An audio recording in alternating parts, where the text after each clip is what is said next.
Juriste comme jamais.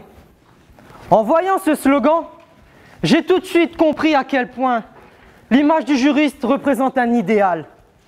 Malheureusement, moi, j'ai décidé de suivre mon propre credo, le code musardien, que je vous le passe d'ailleurs. Pour en revenir, un juriste parfait doit suivre des codes trop contraignants. Première place. Non, celui-là. Un juriste parfait doit suivre des codes très contraignants.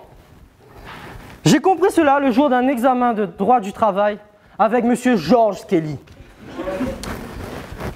Ou suite à une performance digne de Neymar lors de l'élimination du Paris Saint-Germain,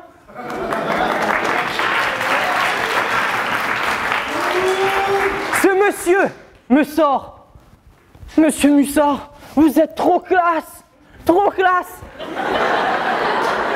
Mais la chemise, elle se porte dans le pantalon.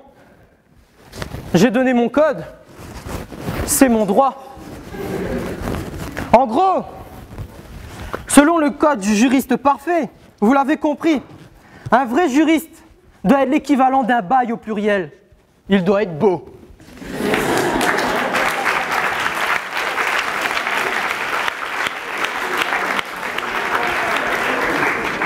Le vrai juriste est toujours soigné et classe.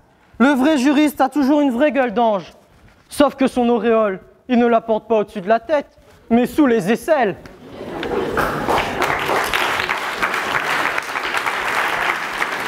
Néanmoins, comme le dit le code, à part le temps qu'il prend pour soigner son allure, le juriste partagera son temps entre les décisions à commenter et le petit verre au jungle pour oublier sa dure semaine. Le vrai juriste est tellement happé par son travail qu'il en devient obsédé. C'est vrai. L'autre jour, je prenais le bus avec un ami juriste du droit public. Un vrai de vrai. C'est fou comment il en est devenu complètement malade.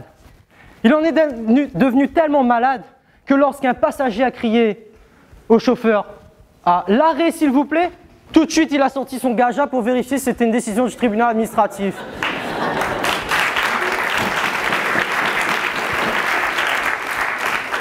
J'ai revu aussi mon ami Jean Carbonnier il y a quelques mois de cela. Et croyez-moi, il en a des regrets. Il m'a dit, tu sais, la vie en droit, elle n'est pas ce qu'elle semble être. Tu es tellement dans tes recherches juridiques du matin au soir que tu n'as plus le temps pour rien. Tu n'apprécies plus rien. Tu perds ton droit de jouissance. Pour te dire, la seule fois de ma vie où j'ai vu ma femme prendre son pied, elle se vernissait les ongles.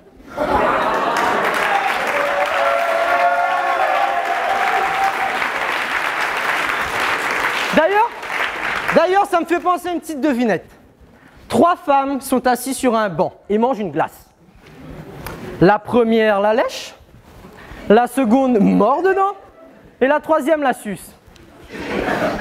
J'aimerais vous poser une question. Selon vous, laquelle est mariée? Eh ben non! C'est celle qui porte l'alliance.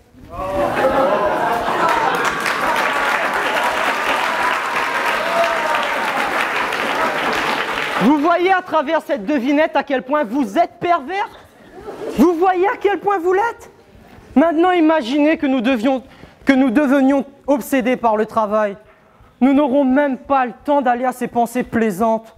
À quoi bon porter une ceinture si on ne peut même pas jouer les Christian Grey avec?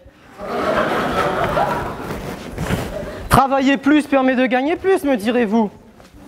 C'est faux. Regardez le nombre d'avocats qui viennent donner des cours pour avoir un salaire à la hauteur de leurs études.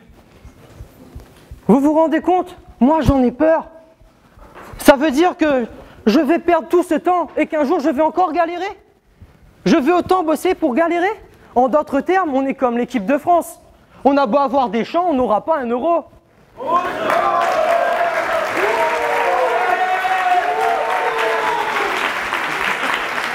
Alors, pour toutes ces raisons, chers amis, lorsque vous me direz juriste comme jamais, je vous dirai je ne serai jamais comme un juriste conventionnel. Alors, le message aujourd'hui, c'est ne vous laissez pas transformer par ce milieu. Soyez juriste comme vous-même.